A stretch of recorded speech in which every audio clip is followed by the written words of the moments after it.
Now I'm going to talk about free shaping. Free shaping simply means that we will use a marker and a reward when the dog on its own figures out that we want it to do something. And by that I mean when we pick a muzzle up and we hold it out, we say muzzle, the dog is clueless, has no idea what it means. And if the dog even looks at the muzzle, we reward. And key here is we use what's called successive approximation. That means in the beginning, that dog's not going to come over and stick his nose in a muzzle. In the beginning, we're going to reward him for just looking at the muzzle. We'll say yes, but here's the key.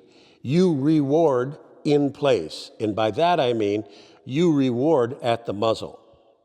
So the dog looks at the muzzle, you say yes, and within half a second or a second, you put your food reward over near the muzzle in the beginning. Later on, we'll put it in the muzzle or feed the dog through the front of the muzzle. So the beginning, the dog looks at it, yes, feed here. Next, looks, yes, we feed here. Next, dog looks, we're not going to feed yet, we're not going to mark it, we wait till he starts to move towards it, and we mark it with yes, but we feed here.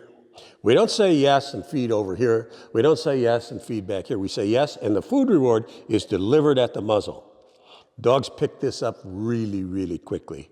Eventually, we'll wait till the dog comes right next to the muzzle. He may bump it. We say yes, feed him. Eventually, as we go, we will hold off the yes until the dog gets it here. He understands, hey, the last 10 times I put my nose on that muzzle, I was rewarded with a high-value food reward. What's going on? I'm not getting it. I got my nose touching it. We'll wait for him to put it in a little bit. Yes. And now we'll feed through the side of the muzzle or the front of the muzzle. Now, one thing that I will mention here that makes it a little bit easier is, say on a muzzle like this, it's pretty hard to get food through these little bitty holes.